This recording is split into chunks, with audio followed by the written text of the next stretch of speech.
Hello there. Today we are going to look at advanced management accounting. Advanced management accounting, specifically a topic called merger and acquisition. Merger and acquisition. And I want us to do a question here on CPA, Advanced FM, August 2024, question number 3C. Question 3C. And the question reads, Jaribu Limited is considering acquiring Upedo Limited. Selected financial data for the two companies is provided. We have the Jaribu and Upedo. Annual sales, net income in ordinary share. We have earning per share. We have market price per share. Both companies are in 30% tax bracket. We are required, Roman 1, to compute.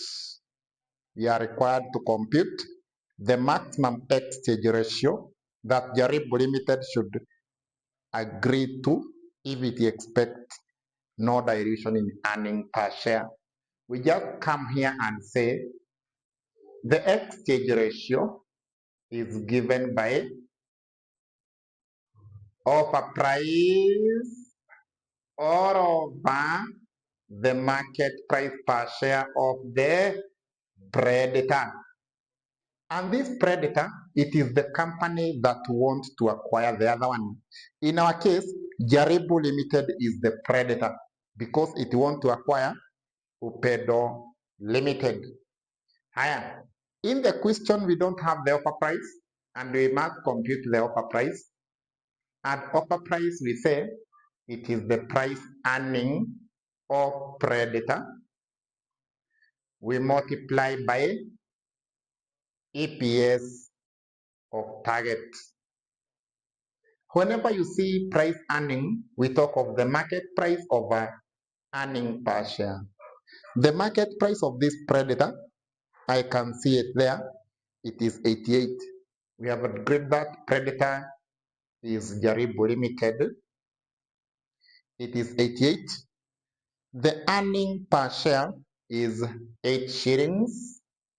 Then I multiply by earning per share of target. Target is Upedo and has EPS of 5 shillings. Yeah. Compute. We take 88 over 8, then times 5. I'm getting shillings. 55 as the offer price. And offer price means one share of this target company, we are going to pay shillings 55. We as predator. But the question was about the exchange ratio. So we come here and say, therefore, exchange ratio is equal to the offer price, 55 shillings, or over market price of the predator. And the market price here is 88 shillings. We get 0.625. That is the exchange. Then Roman 2, the post-merger earning per share. Post-merger earning per share of Jaribu Limited and Upedo Limited if the two companies settle on a price of 48.4 per share. So when we talk of the post-merger EPS, let's get there.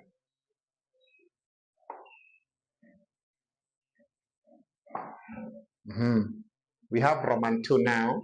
We are talking of the post-merger EPS.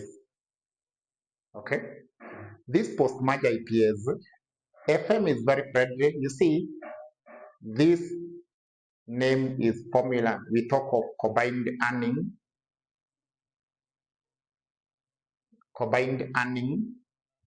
or over shares of Predator plus shares of target acquired. Shares of target acquired. So this combined earning, I'm going to take the net income of Jaribu. The net income is 120. We add it with net income of Upendo, which is 15 in terms of million. Then the shares of Predator. Predator is this Jaribu and is having 30 million shares. You can see that. Plus, this target is having 6. However, 6 is the total shares. For you to get the shares acquired, you need to compute the exchange ratio now using the offer price given there.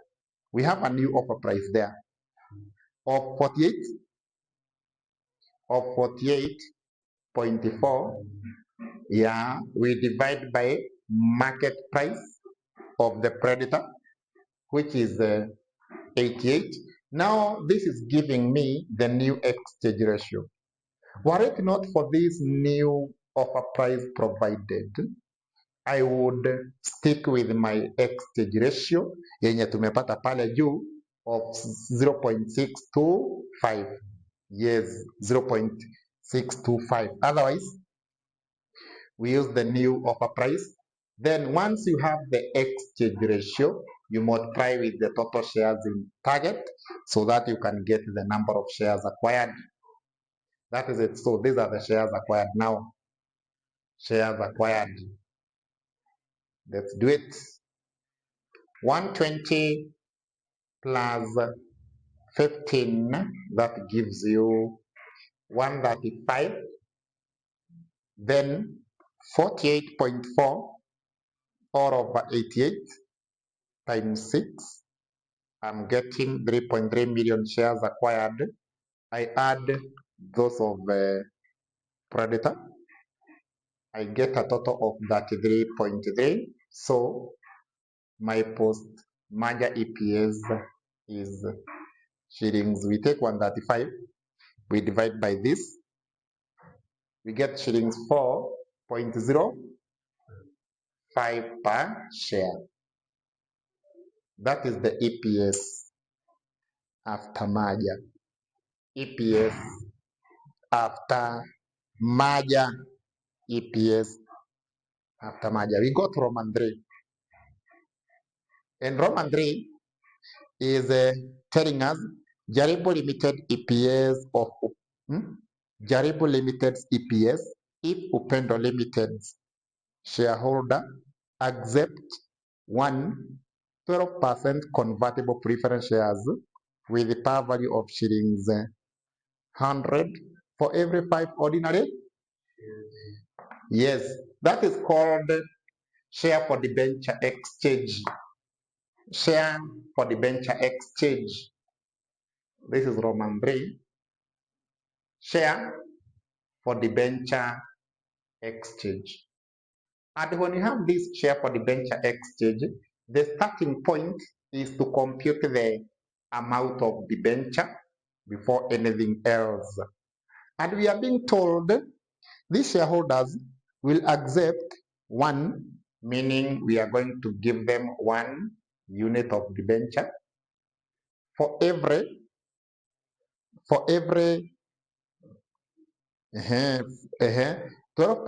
is the rate of interest for every 5 ordinary shares. You see, we are being given 1 unit of debenture for every 5 ordinary share in this company called Upendo Limited.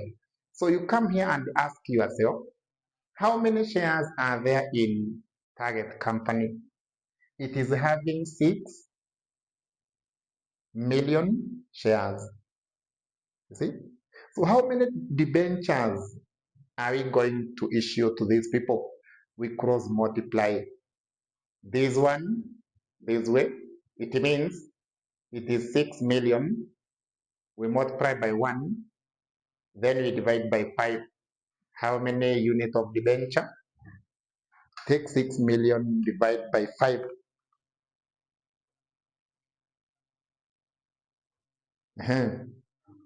Very nice. 1.2 million shares. Then, 1.2 million unit of debenture. And we are being told one debenture has a value of 100 shillings. So what about 1.2 million debenture? 1.2 million debenture in terms of million. What is its value? Amount of debenture, we just close multiply. We get 1.2 times 100. Is it 120?